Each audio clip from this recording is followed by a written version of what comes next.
नमस्कार, मी doctor Abhijit Arvind Patil, MBBS MD medicine, Patil criticare hospital इस्लामपूरचा संचालक आहे.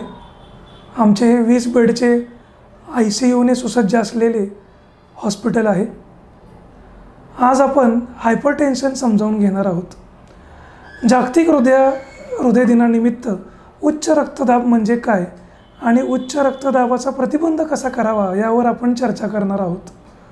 सहसा सर्वांनाच निरोगी किंवा सामान्य रक्तदाब हवा असतो, पण तो नेमका काय?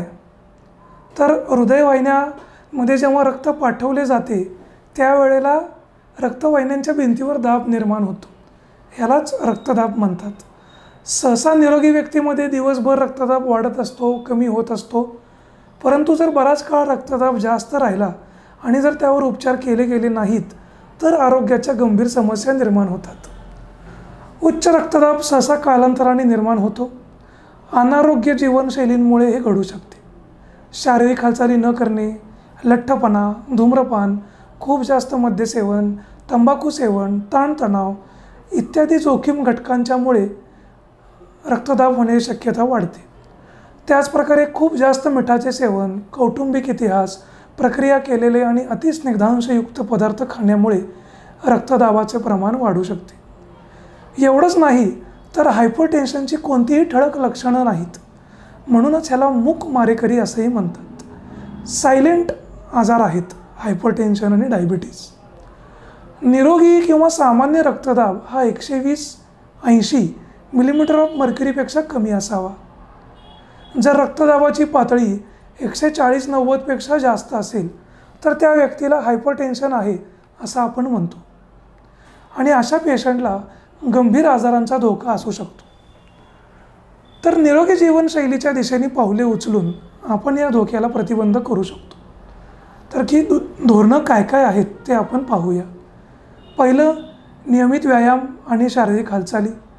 आठवड्यातले बहुतांश दिवशी किमान 30 मिनटं आपण हालचाली केल्या पाहिजेत. दुसरं, पौष्टिक आहार. पौष्टिक आहारामध्ये डॅश म्हणजेच dietary approach to stop hypertension. यामध्ये काय आहे तर फळं, भाज्या, संपूर्ण धान्ये आणि कमी स्निग्धांशयुक्त किंवा पूर्ण स्निग्धांश काढलेल्या दुग्धजन्य पदार्थांचा समावेश होतो. आहारामधील सोडियमचे प्रमाण कमी, म्हणजे आहारामध्ये जर मिठाचे प्रमाण कमी आपण ठेवले तर आपला रक्तदाब 5 ते 6 मिलीमीटर ऑफ मर्क्युरीने कमी होऊ शकतो. त्यामुळे अन्नपदार्थ खरेदी करताना त्यांच्यावरचे लेबल नक्कीच वाचा. कमी सोडियमचा पर्याय निवडा आणि प्रक्रिया केलेले पदार्थ कमी प्रमाणामध्ये खावा. धूम्रपान सोडा. रक्तदाबावर नियमित देखरेख ठेवा. तुमच्या जवळच्या MD डॉक्टरांकडून किंवा MBBS डॉक्टरांकडून तुमच्या रक्तदाबाची नियमित तपासणी करा. तणावाचं व्यवस्थापन करा. आजकाल प्रत्येक व्यक्तीच्या जीवनामध्ये ताणतणाव तर आहेच, परंतु त्याचं व्यवस्थापन करणं फार गरजेचं आहे. अन्यथा ह्याचा आपल्याला रक्तदाबावर फार मोठा परिणाम होतो. यासाठी तुम्ही संगीत ऐकणे, शांत गोष्टीवर लक्ष केंद्रित करणे, ध्यानधारणा करणे, कुटुंबियांबरोबर वेळ घालवणे असे काही प्रकार करू शकता. त्याप्रमाणे औषधं नियमित घेणे हे सर्वात महत्त्वाचा मार्ग आहे. रक्तदाब कमी करण्यासाठी तुमचे डॉक्टर तुम्हाला जे औषधं देतात ते नियमितपणे आणि योग्य डोसमध्ये घेणं अत्यावश्यक आहे. यामुळे तुमचा रक्तदाब नियमित राहतो. सगळ्यात शेवटी तुम्हाला मला हे सुचवावं वाटतं की निरोगी आणि सुदृढ आरोग्य इतके मौल्यवान काहीच नाही. निरोगी जीवनशैली अंगीकारल्यामुळे आपल्याला दीर्घ आणि निरोगी जीवनाचा आनंद मिळतो. उच्च रक्तदाबास प्रतिबंध करता येतो आणि अनेक मार्गांनी नियंत्रित करता येतो. नियमित देखरेख आणि प्रतिबंधात्मक काळजीसह सामान्य रक्तदाब राखणे नक्कीच शक्य आहे. तर मला तुम्हाला सगळ्यांना हे पुन्हा एकदा सांगायचं आहे की उच्च रक्तदाब आणि मधुमेह हे सायलेंट आजार आहेत. हे कोणतीही लक्षणं दाखवत नाहीत, म्हणून मला हा आजार नाही किंवा आजार असताना लक्षणं नाहीत म्हणून त्याचे उपचार न घेणं हे अत्यंत चुकीचं आहे. आणि असा उच्च रक्तदाब जर जास्त काळ राहिला तर आपणास हृदयाचे, किडनीचे, मेंदूचे, पोटाचे आणि रक्तवाहिन्यांचे विकार होऊ शकतात आणि यामुळे आपल्या जीवनशैलीवर विपरीत परिणाम होऊ शकतो.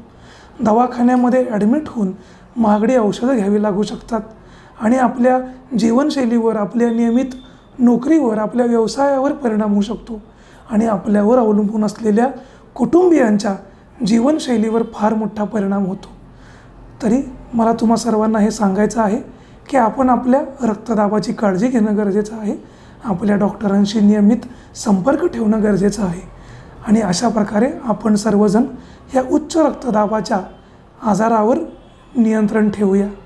धन्यवाद.